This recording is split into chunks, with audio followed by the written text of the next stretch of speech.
Yonal Panggabean Pardede, mahasiswa Universitas Al-Azhar Indonesia dengan nomor induk mahasiswa 0711523021. Bersama ini saya akan membuat video pembelajaran terkait dengan ujian akhir semester untuk mata kuliah transaksi berjamin dengan dosen pengampu Bapak Ahmad Syafiq, SE MH dan Bapak Dr. Aris Mahmud, SEAK, MSI CAMH. Adapun tema pembahasan kita adalah tanah sebagai jaminan hutang dari sisi perbankan. Topik tanah sebagai jaminan hutang dari sisi perbankan saya pilih karena saya melihat bahwa tanah sebagai sebuah objek yang dapat memberikan alternatif bagi si pemilik tanah untuk mendapatkan pinjaman dengan menjaminkan tanah tersebut. Terlebih saat ini bila seseorang membutuhkan tambahan modal dalam usahanya, maka tanah menjadi objek jaminan yang diminta, baik itu oleh lembaga keuangan atau pribadi sebagai lender atau sebagai investor. Memang tanah bukan satu-satunya objek yang dapat dijaminkan, seperti emas atau kendaraan pun dapat. Akan tetapi tanah mempunyai daya tarik tersendiri karena nilai tanah untuk proyeksi jangka panjang akan mengalami kenaikan nilai yang cukup signifikan. Oleh karenanya, menarik bagi saya membahas tanah sebagai jaminan hutang. Ini karena tidak semua tanah yang dapat dijadikan jaminan karena ada aturannya dan ketentuan yang harus dipenuhi untuk dapat tanah tersebut dijadikan jaminan. Bank sebagai salah satu lembaga yang dapat memberikan pinjaman atau hutang, memberikan alternatif tanah sebagai salah satu alat penjaminan, sehingga untuk bisa menjadi alat penjaminan harus memenuhi syarat dan kondisi. Ada beberapa yang terkait dengan hak tanah yang dapat dijaminkan. Antara lain, 1. Hak milik. Hak milik adalah hak turun-temurun, terkuat dan terpenuh yang dapat dipunyai oleh orang atas tanah dengan tetap memperhatikan fungsi sosial. 2. Hak guna bangunan. Hak untuk mendirikan dan mempunyai bangunan atas tanah yang bukan miliknya sendiri. Jangka waktu kurang lebih 30 tahun. Ketiga, hak guna usaha. Hak untuk mengusahakan tanah yang dikuasai oleh negara dalam jangka waktu tertentu guna perusahaan, pertanian, perikanan, maupun peternakan. Keempat, hak pakai atas tanah negara yang dapat dialihkan.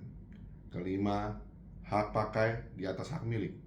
Keenam, hak atas tanah dan benda-benda yang ada di atasnya.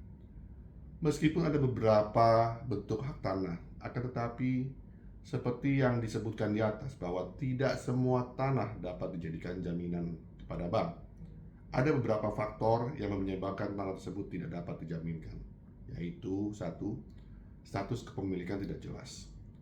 Tanah yang tidak memiliki dokumen kepemilikan yang sah tidak dapat dijaminkan. Kedua, status hak tanah, yaitu surat dokumen tanah apa yang dapat dijaminkan. Dalam hal ini misalnya SHMK atau SHGBK. Ketiga, tidak bebas dari beban, di mana tanah tersebut masih dalam jaminan pihak ketiga atau pihak lain. Yang keempat, tidak sesuai peruntukan. Tanah yang akan dijaminkan tidak dalam area khusus atau dikecualikan seperti ruang terbuka, sehingga tidak dapat dijaminkan. Kelima, masalah kendala administrasi. Adanya kesalahan atau ketidaksesuaian atas informasi tanah, misalnya kepemilikan atau lokasi yang berbeda, pasti akan ditolak oleh bank. Lantas keenam, masalah hukum atau waris. Adanya sengketa atau tanah atau yang belum jelas penetapan warisnya, itu pun sulit mendapat pinjaman dari bank karena harus menghadirkan arah ahli waris. Ketujuh, tidak dapat dinilai dengan jelas. Maksudnya adalah di sini adalah lokasi serta bentuk tanah harus memiliki nilai komersial sehingga dapat dinilai tanahnya.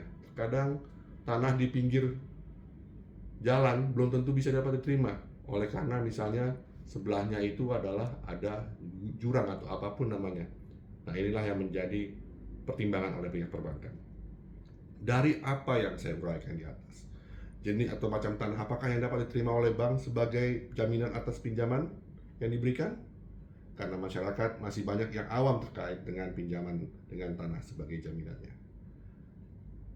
Seperti uraian di atas, di mana perbankan dapat menerima tanah sebagai salah satu jaminan bila akan mengajukan pinjaman ke bank. Akan tetapi, macam atau jenis apa tanah yang dapat diberikan pinjaman oleh bank? Satu, tentunya dokumen atau surat tanah itu harus jelas. Hanya dua macam sertifikat saja yang umumnya diterima oleh perbankan, yaitu hak milik dan hak guna bangunan.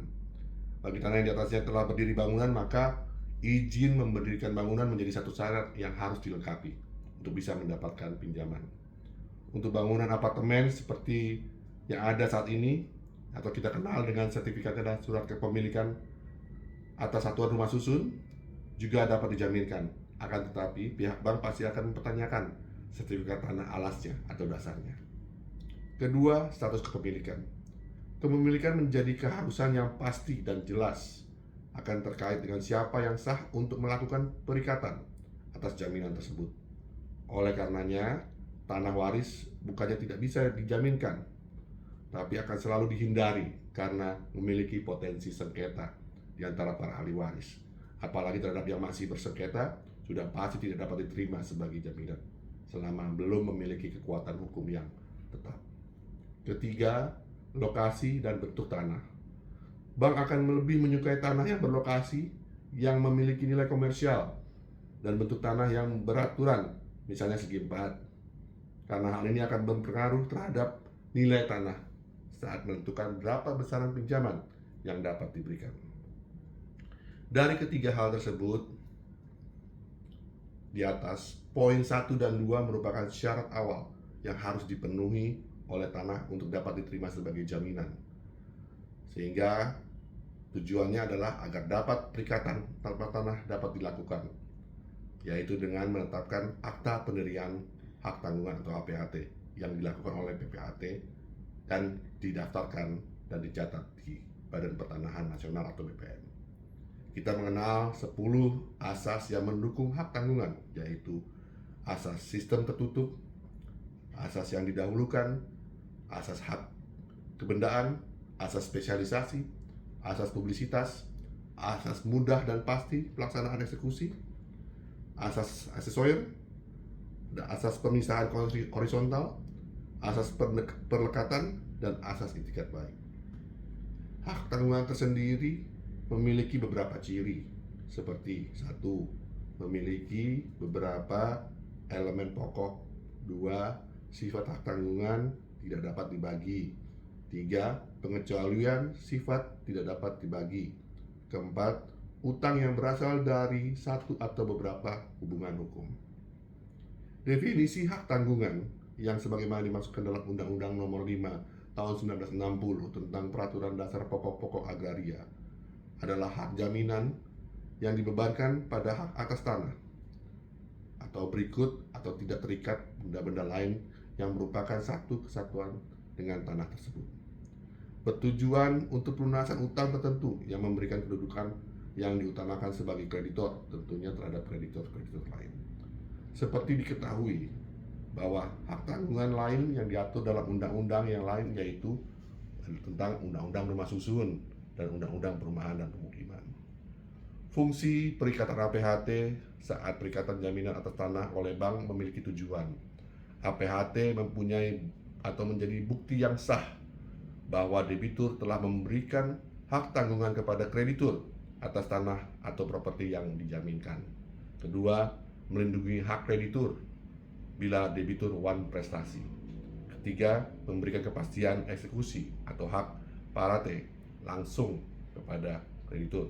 Keempat, memastikan nilai hak atas eksekusi. Kelima, mencegah penyalahgunaan jaminan. Melalui Undang-Undang Nomor 4 Tahun 1996 tentang hak tanggungan menjadi dasar pengaturan aspek hukum terkait APHT, termasuk pembuatan, pendaftaran, dan pelaksanaan.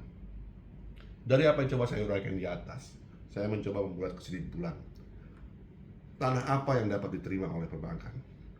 Maka saya mencoba membuat beberapa poin terkait dengan hal itu. 1. Tidak semua hak tanah dapat diterima sebagai jaminan oleh bank. Yang lebih disukai bank adalah tanah dengan hak tanah, sertifikat hak milik, dan hak guna bangunan. Kedua, atas tanah yang dijaminkan harus memenuhi syarat dan ketentuan bank. Ketiga, tanah yang memiliki syarat akan diikat perikatannya melalui hak tanggungan. Keempat, hak tanggungan berfungsi untuk melindungi pihak kreditor serta debitor dalam perjanjian pinjam-meminjam di bank. Kelima, atas tanah yang di atasnya terdapat bangunan, maka izin terkait bangunan menjadi syarat kelengkapan dalam pemberian pinjaman. Keenam, bentuk serta lokasi tanah menentukan pula bagi bank untuk memberikan pinjaman. Demikian saya mencoba untuk membuat video pembelajaran ini terkait dengan hak tanah untuk hutang di bank, khususnya di perbankan. Saya mencoba menyimpulkan hak tanah bagaimana yang bisa diterima oleh bank. Kiranya dari apa yang saya buat ini bisa menjadi bahan tambahan atau pengetahuan yang berguna buat saudara-saudara di kemudian hari. Terima kasih atas perhatiannya. Saya ucapkan terima kasih.